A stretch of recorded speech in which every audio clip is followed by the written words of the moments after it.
একজন মানুষ তার ঈমান ঠিক রাখতে প্রতিদিন কি কি আমল করা উচিত জানতে চাই। আমাদের ঈমান যেন ঠিক থাকে, ঈমান যেন অটল অবিচল থাকে, ঈমান যেন নষ্ট হয়ে না যায়, সেজন্য ঈমানের পরিচর্যা করতে হয়, ঈমানের নবায়ন করতে হয়। প্রথমত ঈমান সম্পর্কে আমাদের প্রচুর পড়াশোনা করা দরকার। ঈমান নিয়ে বহু বই পুস্তক আছে, বাংলায় অনেক সুন্দর সুন্দর বই আছে ঈমান নিয়ে। একটা বই আছে ঈমান সবার আগে, আব্দুল মালিক সাহেবের বই, আরো বেশ কিছু বই আছে। তো এই ঈমান নিয়ে আমাদের বইগুলো পড়া দরকার। কিতাবুত তাওহীদ আছে, বাংলা অনুবাদ হয়ে গেছে।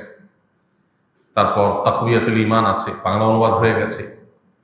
তো ঈমান নিয়ে আমাদের বইগুলো যত বেশি পাঠ করব, তত আমাদের ঈমান নষ্ট হওয়ার কারণ কি, ঈমানের জন্য ক্ষতিকর বিষয় কি, ঈমানের মূল বিষয়গুলো কি, সেগুলো আমরা জানতে পারবো। এগুলো যত বেশি জানা যাবে, তত বেশি ঈমান সেভ করতে পারবো, নিরাপদে রাখতে পারবো।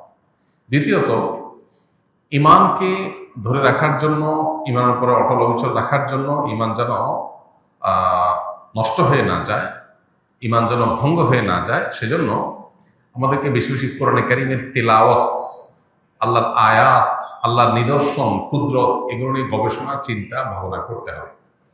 আল্লাহ বলেছেন ওয়াইদা তুলিয়াত আলাইহিম আয়াতুহু যাদাতহুম ঈমানা।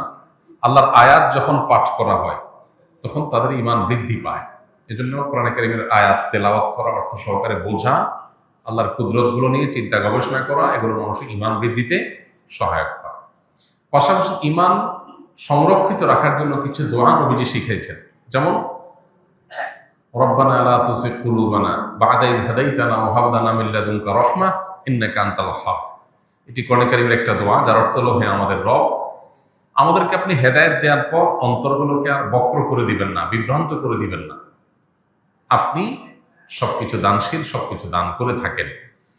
এখানে ঈমান যেহেতু আপনি দিয়েছেন আল্লাহ, আর আমি যেন বেঈমান হয়ে না যাই, আমি পথচ্যুত হয়ে না যাই, এই জন্য আল্লাহর কাছে দোয়া করা হয়েছে। এটা গুরুত্বপূর্ণ একটা বিষয়। অনেকেই আছেন ঈমানদার হয়ে পৃথিবীতে জীবন যাপন করেন, দুনিয়ার জীবন কাটান, কিন্তু একটা সময়, আল্লাহ মাফ করো, ট্র্যাক চেঞ্জ হয়ে বেঈমান হয়ে নষ্ট হয়ে যাবে। বিশেষ করে গোটা পৃথিবীতে কিয়ামত যত নিকটবর্তী হবে, ঈমান ধরে রাখা তত চ্যালেঞ্জিং হবে, তত টাফ এবং কঠিন হবে। কারণ ঈমান নষ্ট করার জন্য হাজারো আয়োজন আছে, যেটাকে আমরা আমাদের জন্য উন্নতি, অগ্রগতির বিষয় মনে করি। তার অনেক কিছুই আছে যেগুলো আমাদের ঈমান হরণকারী বিষয়, মূলত শয়তানের দূরবর্তী প্ল্যানের অংশ। এই জন্য আল্লাহর কাছে পানা চাওয়াটা হলো ঈমান রক্ষা করার জন্য সবচেয়ে কার্যকর উপায়।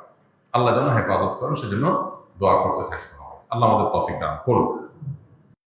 আস সুন্নাহ ফাউন্ডেশন, উম্মার স্বার্থে, সুন্নাহর সাথে।